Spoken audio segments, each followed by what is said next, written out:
What's up everyone, it's your boy Shaka here, coming to you with another episode of A Twisted Path to Renown. Today we're going to be talking about a whole slew of things. We're going to be talking about canned foods, the benefits and the buffs you can get from them, how to get that food, the ingredients you need for that food, as well as hunting practices, certain things that you can get from the animals, as well as maybe doing a bit of raiding on the TPs, and a little bit of a secret about the TPs that I'll be sharing with you guys in a bit. Alright, let's get into it. It really can't be overstated. I love to eat the hearts of animals, and also bass. Bass is delicious. Gives you so many good things. I don't recommend most of the other fish recipes, but bass, for whatever reason, is just so strong in my opinion. It's a pretty rare item. You can find them in the teepees as well as in the fishing cabins, but I would say that it is so strong. 17% sprint speed for 25 minutes alone is incredibly good. Comparing that to the canned boar meat, we're talking half as good. That's not to say that those food items are not going to be better than the base ones you can buy from the trader, but definitely keep an eye out for the better and the more rare food items that you can craft into canned goods to get you those better buffs. Anyways, let me know in the comments section below what type of food you guys like to consume when you're running around on the map. Now generally whenever I'm going hunting, I like to go into the southern region of the map. It's definitely going to be a bit easier to spot other players coming at you, as well as there's going to be a far better way of finding animals through here. It's just less dense, there's not many bosses, there's not many high tier POIs, and there's generally going to be a lot of vast space where there aren't going to be any bandits, any military men, and just a couple of Native Americans that are going to be around. So that's going to give you a lot of opportunities to go around and hunt the deer and the boar that inhabit this area without too much risk to your body and your life. Sometimes you're going to have some problems with the boars. We do have a video on that already. The boars are part of the widows video, so definitely check that out if you're looking on how to fight and how to survive a boar attack. But there's generally a really easy way to kill the larger animals like boar and deer without really much trouble at all. Now I say boar and deer because they're absolutely going to be the easier targets to find as well as to hunt. You can go for the fox, the rabbit, as well as the wolves, but there is a lot more risk involved, or in terms of the fox and the rabbit, you're generally going to not find them as often, and when you do find them, they might actually not give you the stuff that you're looking for in large quantities. Now sometimes when I am prowling through the south side, I do like to go into the teepees. There is a special way to get in there. You really don't have to worry too much about the AI sometimes, and sometimes they've already been cleared out by other players, and you can just grab a couple things and get going with the stuff that you find without aggroing or finding any players to worry about. One of the easiest ways to nerf the aggro that you can get off the AI is to actually throw on a disguise for that specific AI. So moccasins are all you need to become a Native American in their eyes, and then your ability to get aggroed is diminished, the ability to be spotted by the AI, as well as it takes a lot longer for you to actually receive that aggro. So I always try to keep at least one pair of moccasins on me. If I am hitting the TPs back to back, try and put some on as well as having one in your backpack and then going into these TPs without really much problem. But we'll try and give you a better example with actual AI at the compound whenever we do this. But as you can see, there's still quite a bit of loot that you can grab. I generally am going to try to stay away from the tender meat and just the general animal meat, but there's a lot of vegetables and a lot of hearts, as well as some different pelts that you can grab that are going to be to great effect later on in the late game. That's not to say that these meats are completely worthless. You can actually sell them to some of the traders. The tender meat is probably going to give you a bit more bang for your buck if you do have a limited amount of space, but you can sell a bunch of that to the traders. And the pelts, I would say I would probably go with boar and deer as my top tier, and those are going to be good for crafting different armors. The boar is good for the best armor that you can grab. However, you can do wolf skin as well as deer skin if you need to, and deer skin is going to be good for the leather wraps, crafting guns to make their spread a little bit better, as well as different types of holsters and bags that you might need to acquire and use. So definitely keep those in mind. But that was a pretty successful little jaunt into the teepees area to grab stuff without even having to shoot your gun, and I definitely think that there's a lot of opportunity there to just sneak in even when there are patrols around, and we'll do a couple of examples of that in a sec here. But I mean, what's not to say you just bring in a totally useless character, one that you don't care about dying. It's a free recruit, somebody that can run around quickly. You don't even need a weapon. You just need to hope that you spawn on the south side of the map, and then you just hit up a TP and find the closest extract possible. I think that that's a fun little challenge that I like to do. I generally will always bring a weapon, but if you're somebody that just doesn't want to lose a single thing and try to get that quick come up, and you know, maybe it's a bit of a fun little mini game, you can give it a shot and see if you can run in there without really aggroing anything, grabbing a bunch of stuff and getting the heck out of there. Okay, so it seems like we've got ourselves some deer just on the other side of this crest. I would say that you're probably going to just go a little bit further than you think. I personally am always like, oh man, it's probably just right over this hill or this bush, but they're probably a little bit further than you think. They're quite loud. The sound does travel quite a bit, and there's not really any drop off, so you might think that they're right next to you or they're trotting through the water really close by, but they might just be even further than you think. So we'll just speed this up just a little bit.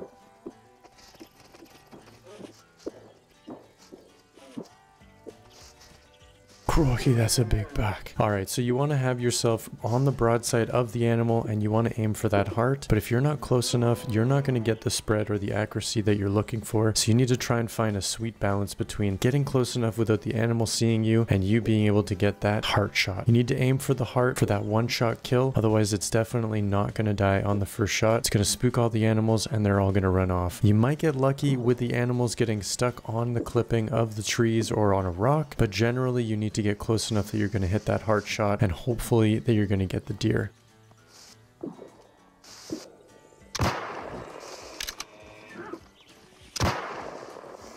Ah, those elusive deer. Hunting them is like a sport. It's like an art, but the juice is worth the squeeze. The deer buck are actually some of the better loots that you can find when you're hunting. If you can get those antlers, you can actually make the best bow in the game, but we'll try and get onto that topic in a bit here. Now, after chasing down and trying to find those deer again, unsuccessfully, I decided it was probably time to take the stuff that I found in the TP, tail between my legs, and reset and try again. Ah, the sweet refuge of a burnt down log cabin. Oh.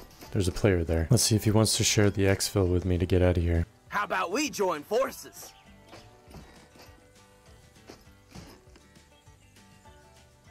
Well, it doesn't seem like it. Let's just shoot him.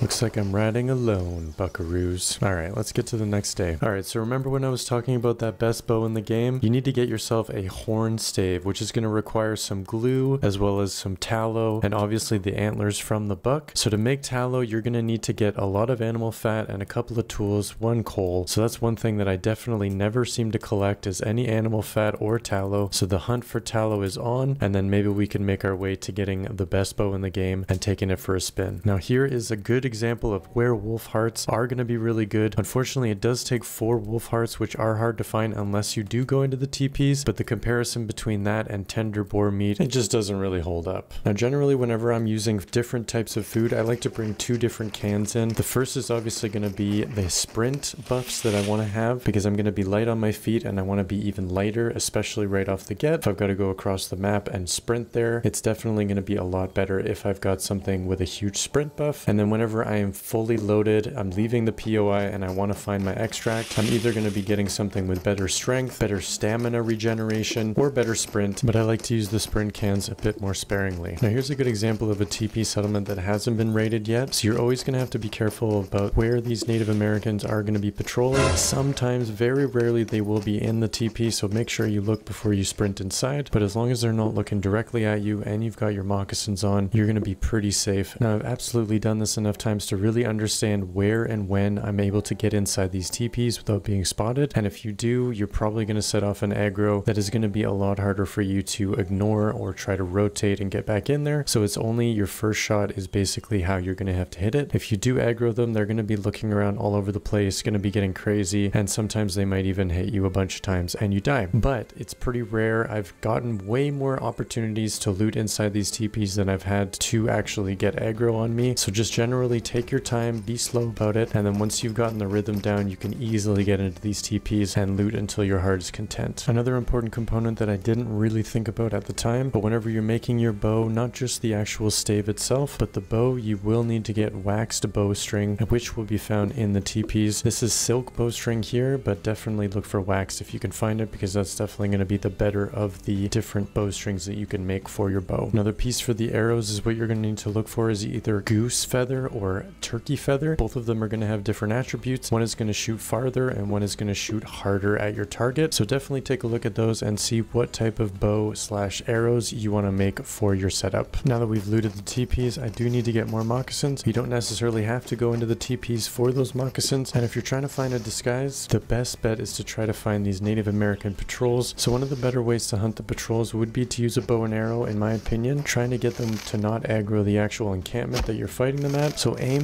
the very left side of the arrowhead to your target. Some of the drawbacks for fighting with a bow is that the pullback is actually extremely loud. So if you're trying to use it on a player and they hear that pullback, they're definitely going to be alerted to a player in the area. And the other thing is that the arrows are not something you can pick back up. So if you use all 20 of your arrows, you basically just have a useless bow at that point. But at the same rate, some of the benefits would be that it is quick fire. You can shoot a lot of arrows in quick succession, as well as it is very quiet, so you won't be able to alert people from a far distance if they're hearing you from across the map, if you're comparing that to an actual gun. And it's really good for hunting animals, I find. Even if you miss, the animals won't be alerted and you'll still be able to shoot at them until you hopefully get them in the heart. I gotta say though, some of the drawbacks of having a bow and arrow are actually a little bit greater than having the benefits, but it's just up to you. If you want to become more of an ambush player, that is one way to do it. However, I have had players try to ambush me with the bow, and as soon as they pull the bow back, I know exactly what's going on. So once people start catching on that that's what happens whenever you hear a bow, it's generally going to mean that you're not going to be getting that element of surprise anymore, because you always have to pull that bow back before you shoot. You're making a huge sound cue, but in the future they might be altering some of these things. But just for now, I would say that the bow and arrow are something that I would generally just leave to use on animals and maybe some AI. However, I might be pleasantly surprised with the fully kitted bow and arrow situation that you can make, but the TP bow and arrows are generally something that's going to be a little bit lacking. I think there's a lot to be desired in the bow and arrow game. Until then, I will not be really using it too much. For now, we just go into these TPs and grab our shoes, grab our heels if we need to. The skin and the hearts are definitely top of mind when I hit these TPs. Also, I don't think I mentioned this, but moccasins are actually going to give you way better sprint buffs than most other shoes. The only difference is that their durability is going to go down considerably quicker. So I always have a pair of shoes on hand with me if I'm on my last pair of moccasins, or as I said before, bring lots of different moccasins so that you can always rotate those as you're sprinting around doing your thing. Again, this is a really good example of how easy it is to infiltrate these TPs and just move your way between the TPs using the TPs as cover. I have had a couple of times where I've not found any good things in there, but generally you're going to find really good items. The bass is definitely sticking out to me as an item that I should be grabbing almost immediately. That being said, the bass is actually not going to be in the TPs very often, so I'm going to show you some of the better places, some of the more likely places that you're going to find bass in close succession to each other. Let's get it going. But just as a quick little aside, I want to show you guys how insanely fast you can be once you get that can of right food in your body. So we're going to chug some bass and potato and see how fast we can actually run with this player.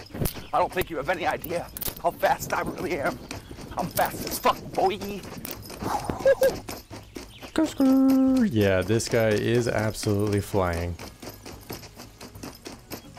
So even if you do get spotted by a team, it's one thing to see you, it's another thing to try and keep up and catch you. Now if you do get spawned in the north side of the map, never fear, this is actually where the best place is for the bass. You just need to find yourself in this location on the map. It's basically right across from the fisherman's log cabin area, and there's a bunch of bandits, but you can easily find out their movement patterns and sneak in and grab the fish off of fish racks, as well as going to the end of the dock. There's a bag at the end of the dock and you can go in there and there's generally always going to be some type of fish, and usually you can luck out and find 2 bass there.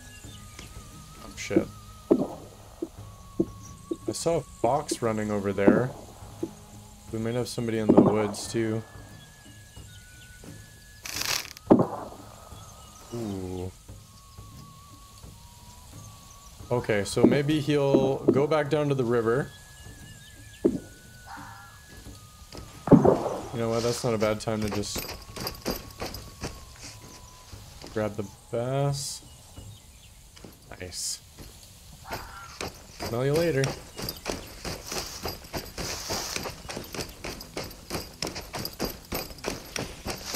I feel like I'm dressed as a native right now, so my aggro distance is probably gonna be pretty bad. Oh! What? Oh, the fish was just on the outside, okay. Another visual bug. Once you've hit the fisherman's cabin, you can actually go down the river a bit further and go to the fishing station. And same thing, you can easily get to that fishing rack and get the fish you require. Even if you do aggro, you've got the reeds right there. You can just run right into the thick brush and the AI have no chance of following you and catching you. Food is important. Alright, so I feel like this guy is going to give me at least a microsecond to check here. And then, oh shit, not yet. There's 2 more bass there, I think. We got the space for it. Oh shit, hi. Oh, dude. Oh, fuck! I'm riding low! That's walleye. Oh, that's not right.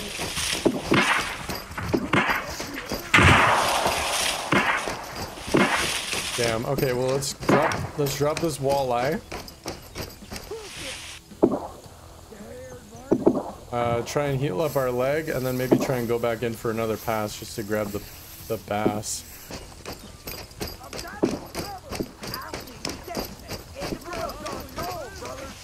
Oh, what the?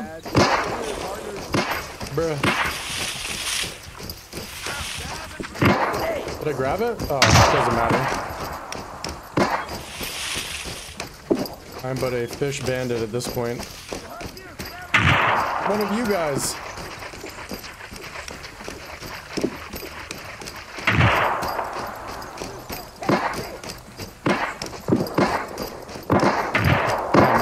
Awful at this game. So even in that instance, we aggroed twice and we were still able to get out scot-free. Maybe took a little bit of damage, but in terms of being able to sprint quickly, that is definitely something that is worth the squeeze. Grabbing as much bass as you can as quickly as possible, getting that stuff cooked up and ready to go for the raids that you actually want to do some stuff in. Food is absolutely important. As a good example of how important food is, I was fighting these wolves and I found myself against a duo and I had to do something pretty quickly.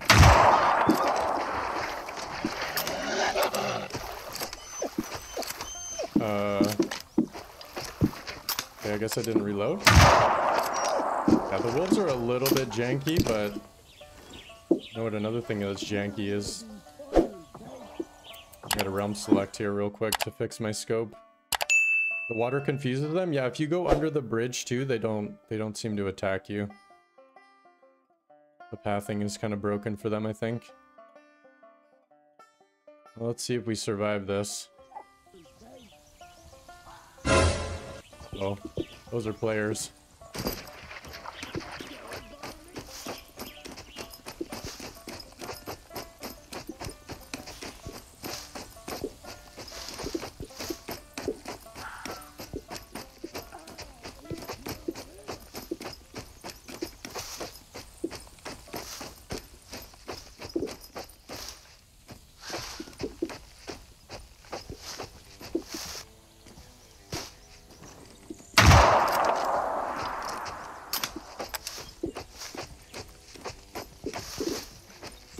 Not 100% sure I dropped him. Nope. There's 2 of them as well.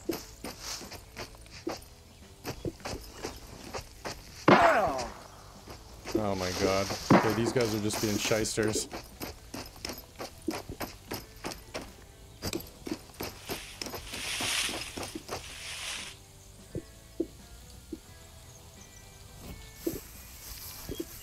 Wonder if I can pop one. Now don't be afraid to find cover and use it well to your advantage. Sometimes if you're outnumbered, you can actually hide in plain sight. It sometimes is very nerve-wracking, but it can be done. And either wait to line up a shot for a headshot, or just wait for them to pass and try to reset and attack that again, or just escape for better cover.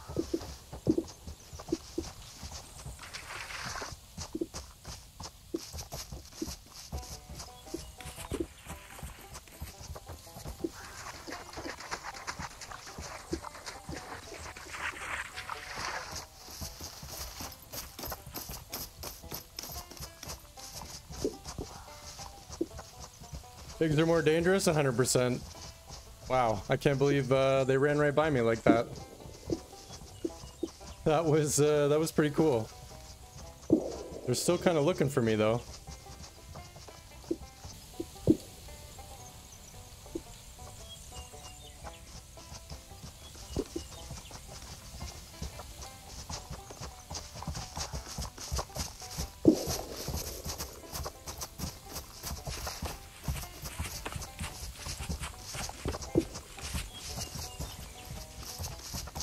guys are smart at least.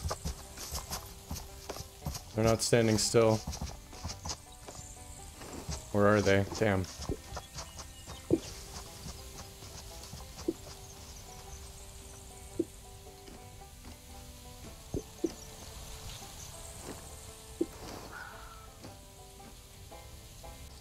Okay, there was one more that I missed, but whatever.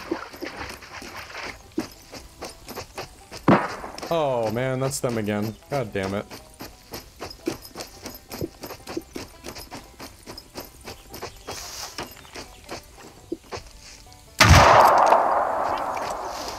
Dropped one of them, I'm pretty sure. Oh, the AI are on me.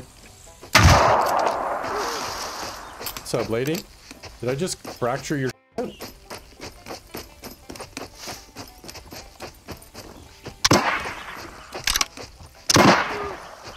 Did I just shoot you?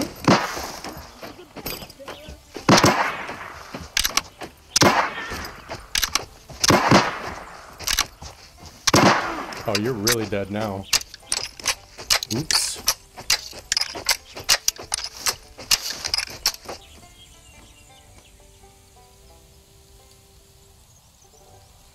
Well, y'all found me. Alright, so we finally got ourselves the horn stave, and we got ourselves some of the better arrows that you can craft in this game. Check out a couple of the different options. There's certain attributes that you can use. I would suggest using obsidian tips, which you can actually buy from the general trader. I believe you can buy that once you've gotten your reputation levels up, so definitely check out the reputations, a video that I posted about the traders. But for now, we'll just leave you with some of the higher tier bow and arrow gameplay, as well as using and abusing some of the craftable food items that you can get in this game to take out a 3-man versus 1.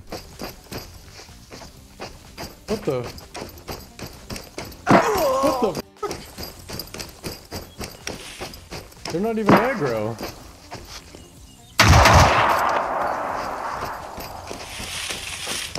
I gotta get some distance on these guys so I can reload. Yeah, those were definitely people. That was an African American.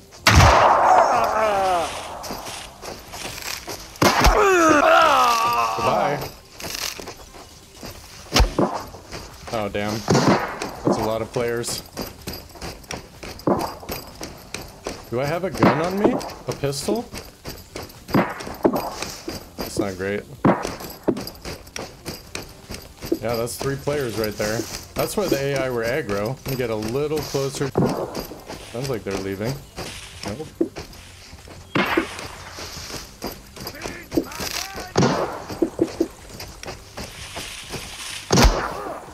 What's up, baby? Remember me? Like we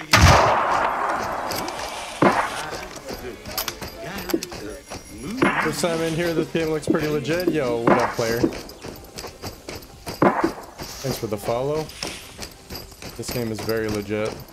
Alright y'all, thanks so much for watching. I appreciate all the support. Big shout out to Relic for being the first person to be a member on my YouTube channel, so that was really cool to see. If I do miss you guys subscribing to the membership page, please let me know. I do not get a notification for it for whatever reason, so I'm gonna try and shout out anybody that does join that membership group. It's a pretty small fee, but you guys will be able to see the videos after I've crafted them and before they drop at a scheduled time the day or two after. The next video that's going to be coming out is an insane video where I fought duos in mine. We're actually going to have a band that's going to be doing the musical score for the whole video, and I think it's going to go really well. They have sent me some stuff. It's already giving me the chills. I can't wait to show you guys, and I hope you enjoy it. If you guys do have any ideas on what you want to see in upcoming videos, please do let me know, and definitely hit that like, subscribe, and comment in the section below for that sweet algorithm juice. Alright y'all, I'll catch you later, and ciao for now.